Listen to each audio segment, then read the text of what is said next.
Ethan Steele's office was a gleaming sanctuary of efficiency, perched high above the bustling city in a skyscraper that bore his name.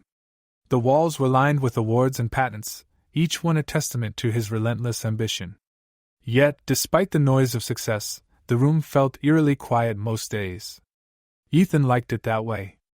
He thrived in control and certainty, traits that had propelled him to become one of the richest men in the world. But the silence also left room for the things he worked so hard to ignore. It had been 5 years since his divorce from Clara.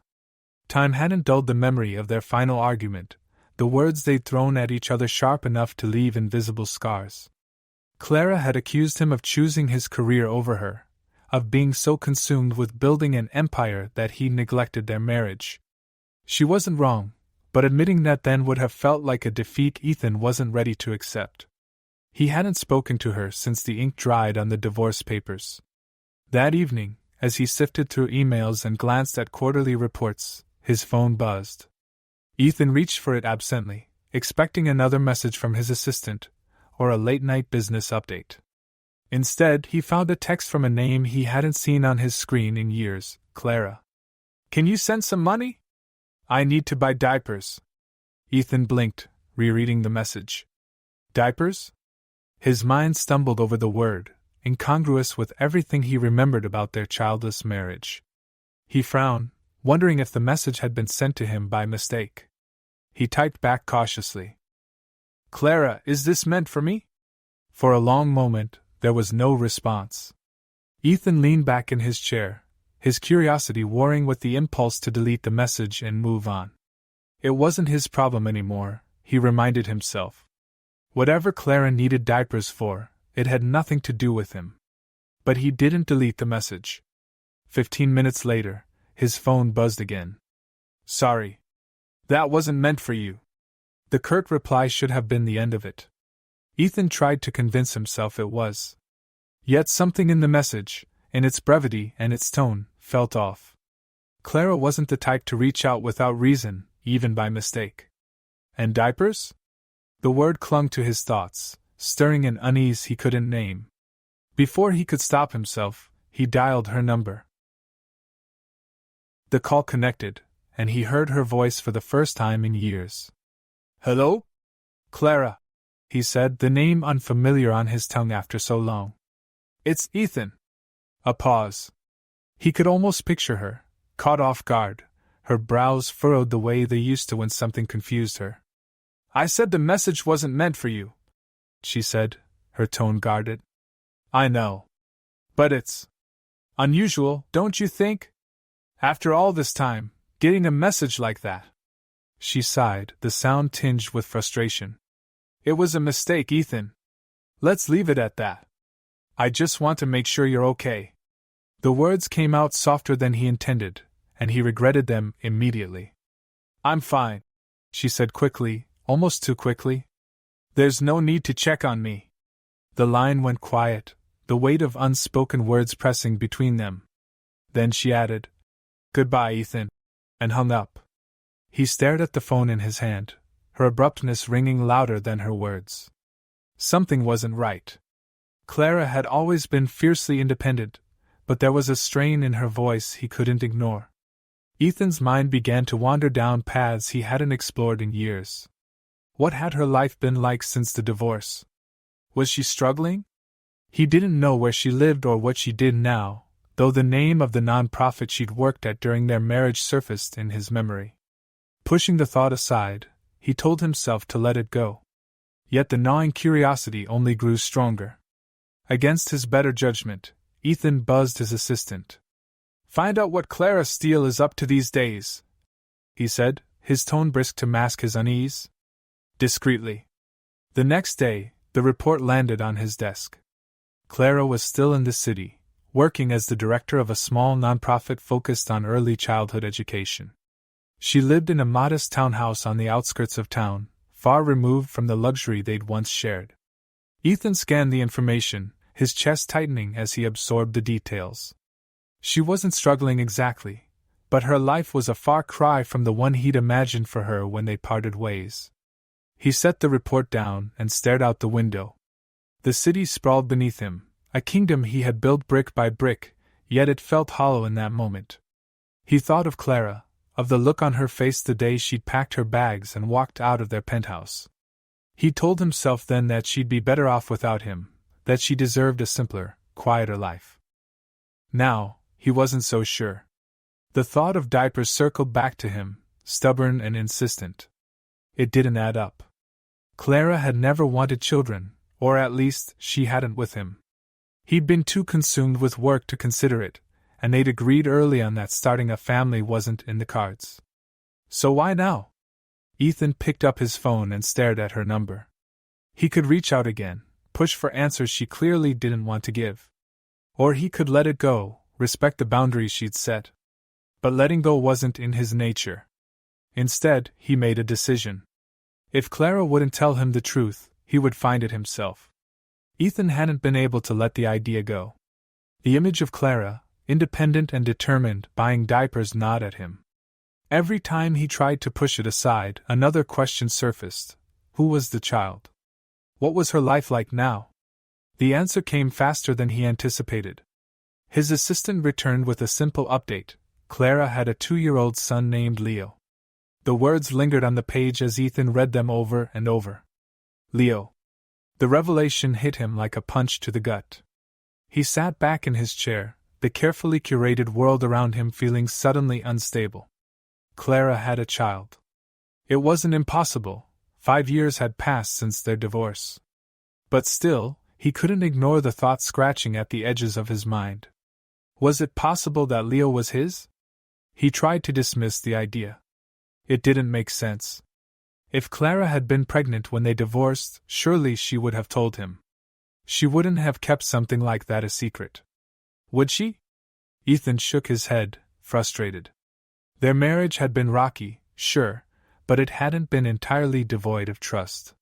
Yet as the questions grew louder, he realized he couldn't ignore them anymore. He needed answers, and he needed them from Clara herself. Clara was exhausted. Leo had been fussy all morning, the tantrums coming in waves. As much as she loved her son, there were days when the balance between running a nonprofit and being a single mother felt impossible. Today was one of those days. She'd just settled Leo for a nap when the knock came at her door. Clara frowned, wiping her hands on her jeans. She wasn't expecting anyone, and most people didn't show up unannounced. When she opened the door, the last person she expected to see was Ethan. He stood on her porch, looking every bit the polished billionaire she remembered, dressed in a tailored suit that seemed out of place in her modest neighborhood. For a moment, she couldn't find the words. "What are you doing here?" she finally managed, her voice sharp with surprise. "Clara," he said, his tone carefully neutral. "I heard about the work you've been doing with the nonprofit. I wanted to donate." Her brows furrowed in suspicion. "You came all the way here to donate? You could have done that online." He shrugged, the movement too casual to be sincere. "I wanted to see you. And Leo." At the mention of her son, Clara's stomach twisted. "You have no reason to be here," she said firmly, stepping into the doorway as if to block his view. "Just hear me out," Ethan said, his voice softening. "It's been a long time, and I wanted to see how you're doing. That's all." Clara hesitated, torn between slamming the door and letting him in. She could see the determination in his eyes, the same stubbornness that had once driven her mad. Finally, she sighed and stepped aside. "Fine," she said. "But don't stay long. Leo's napping, and I don't want you waking him." Ethan stepped inside, his eyes sweeping over the modest living room. It was a far cry from the luxury they'd once shared, but it had a warmth to it that his penthouse never did. As they sat on the worn sofa, Clara kept her arms crossed, her body language tense. Ethan tried to make small talk about her nonprofit, but she wasn't interested in pleasantries. "Why are you really here, Ethan?" she finally asked, cutting him off mid-sentence. Before he could answer, a small voice called from down the hall. "Mama?" Clara's eyes widened, and she stood quickly. "Stay here," she said, her tone leaving no room for argument. Ethan watched her disappear down the hall, his curiosity growing. He could hear her murmuring softly, her voice soothing. When she returned, she was holding a little boy in her arms. Ethan's breath caught. The child had dark hair and striking green eyes that looked unnervingly familiar. "This is Leo," Clara said, her voice guarded. Leo looked at Ethan with a mix of curiosity and shyness, his small hand clutching Clara's shirt. Ethan couldn't take his eyes off him. "Hi, Leo," he said softly, his voice uncharacteristically gentle. Leo didn't respond, burying his face in Clara's shoulder instead. Clara gave Ethan a wary look. "You've seen him. Now you can go," she said firmly. But Ethan wasn't ready to leave. The resemblance was too strong to ignore, and the questions swirling in his mind demanded answers. "Clara," he said, his voice low but insistent. "Is he mine?" The color drained from her face. For a moment, she looked as if she might deny it, but then her shoulders sagged, and she let out a heavy sigh. "Yes," she admitted, her voice barely above a whisper. "He's yours." Ethan felt the air leave his lungs. He stared at her, his mind racing. "Why didn't you tell me?" "Because I didn't want this," Clara said, her voice rising with emotion. "I didn't want you swooping in with your money and your lifestyle, thinking you could fix everything with a check? Leo deserves better than that." Ethan flinched at her words, but he couldn't deny the truth in them. "I would have been there for him," he said, his voice tight. "Would you?" Clara shot back. "You were so consumed with your work, Ethan. You didn't have time for me, let alone a child. I wasn't going to let Leo grow up feeling like an afterthought." Her words stung, but they also forced Ethan to confront the truth about the man he'd been. He looked at Leo again, the weight of his newfound responsibility settling over him. "I want to be in his life," he said firmly. "I know I've made mistakes, but I'm not going to walk away from him. Or from you." Clara looked at him, her expression conflicted. "We'll see," she said finally. "But this isn't just about you, Ethan. It's about what's best for Leo." As he left her house that day, Ethan knew one thing for certain: his life had changed forever. And for the first time in years, he was determined to make things right. Ethan spent the drive back to his penthouse in a daze. Leo was his son. The words echoed in his mind, each repetition deepening the mix of anger, confusion, and guilt that swirled within him. He was angry at Clara for keeping this secret, for making a decision that wasn't hers alone to make. But as the initial shock faded, anger gave way to reflection. He remembered the man he had been during their marriage, relentless, ambitious, and utterly blind to Clara's needs. She'd asked for more time, more connection, but he'd brushed her off, convinced he could make up for it later, once he'd reached the top. By the time he'd realized there was no later, she'd already left. Now, looking back, Ethan couldn't entirely blame her. Clara hadn't hidden Leo out of malice. She'd done it out of love, out of a desire to protect their son from the emptiness Ethan had brought into their marriage. The next morning, Ethan made a decision. His assistant was surprised when he announced he was stepping back from day-to-day operations at Steel Technologies. The company had been his life for years, but it wasn't his only priority anymore. He needed to focus on something far more important, being a father. Ethan didn't want to overwhelm Clara, but he also refused to let her push him away. He began by visiting her nonprofit, showing genuine interest in her work. At first, Clara was wary, keeping their conversations short and professional. But Ethan was patient. He donated time and resources, learning about the challenges her team faced and offering solutions that didn't feel like handouts. Gradually, their shared focus on Leo began to bridge the distance between them. Ethan insisted on spending time with his son, and to her surprise, Clara saw he was serious. The man who had once seemed so detached and preoccupied was now showing up, fully present and eager to learn. The first few visits were awkward. Leo, still wary of the unfamiliar man in his life, clung to Clara, his big green eyes watching Ethan warily. But Ethan didn't force the connection. Instead, he built it brick by brick, showing up with books to read, toys to share, and a willingness to play on the floor despite his tailored suits. One day, while they were playing with toy cars, Leo finally reached out, handing Ethan one of his favorite trucks. It was a small gesture, but it made Ethan's heart swell. Slowly but surely, the walls between them were coming down. Clara watched these moments unfold with a mix of disbelief and admiration. This was a side of Ethan she'd never seen during their marriage. He wasn't just showing up for Leo, he was showing up for her too, in ways she hadn't expected. Ethan began taking Leo on small outings, giving Clara much-needed breaks. On one such outing, Ethan took Leo to the park. As they sat on a bench eating ice cream, Ethan asked, "What's your favorite color, buddy?" "Green," Leo said shyly, pointing at the grass. Ethan smiled. "Good choice.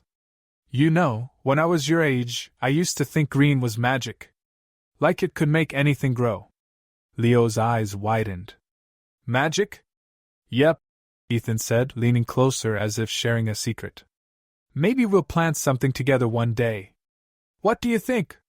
Leo nodded enthusiastically, a grin spreading across his face. When Ethan recounted the story to Clara that evening, she couldn't help but smile. She saw the joy in Ethan's eyes, the genuine pride he felt as a father. It was a far cry from the man she'd once known, and for the first time in years she allowed herself to imagine what it might mean to forgive him. Months passed, and the three of them settled into a rhythm. They celebrated Leo's 3rd birthday together, a quiet affair in Clara's backyard. Watching Ethan help Leo blow out the candles, Clara felt a pang of something she hadn't allowed herself to feel in a long time: hope. One evening, after putting Leo to bed, Clara found Ethan in the living room, flipping through an old photo album she'd left on the coffee table. He looked up when she entered, his expression soft. "I forgot how much we used to laugh," he said, gesturing to a picture of them at a beach years ago, both of them grinning with windswept hair. Clara sat beside him, keeping a careful distance. "It feels like a lifetime ago." "It doesn't have to be," Ethan said quietly, turning to face her. "I know I've hurt you. I know I wasn't the man you needed me to be. But I want to do better for you, for Leo. For us." Clara looked at him, her heart conflicted. She wanted to believe him, to believe that the man sitting before her was capable of change. But the scars of their past weren't easily forgotten. "Ethan, this isn't just about us anymore," she said. "Leo deserves stability. If we try again and it doesn't work—" "It will," Ethan said, his voice steady. "I'm not the same person I was back then. And I'll spend the rest of my life proving that to you if I have to." Clara searched his eyes, and for the first time in years she saw something she hadn't seen during their marriage: vulnerability. He wasn't hiding behind his ambition or his pride. He was just a man, asking for another chance. "I'm not saying yes," she said slowly. "But I'm not saying no either." Ethan smiled, a flicker of hope lighting his expression. "That's all I need." In the weeks that followed, they took small steps toward rebuilding their relationship.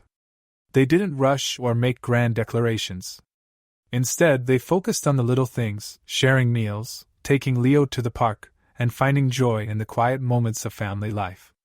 One evening, Ethan offered to put Leo to bed. Clara watched from the doorway as he read a bedtime story, his voice low and soothing. Leo snuggled close, his eyelids drooping as he drifted off to sleep. As Ethan closed the book and tucked Leo in, he glanced up and saw Clara watching him. Their eyes met, and for a moment, the weight of their shared history seemed to lift. Clara stepped into the room, her heart full. She sat beside Ethan on the edge of Leo's bed, the two of them watching their son sleep. "Maybe we're doing okay," Clara whispered. Ethan reached for her hand, his touch gentle. "We're doing better than okay," he said. And for the first time in years, Clara believed him. Together, they were building something new, a future rooted in love, forgiveness, and the promise of a second chance.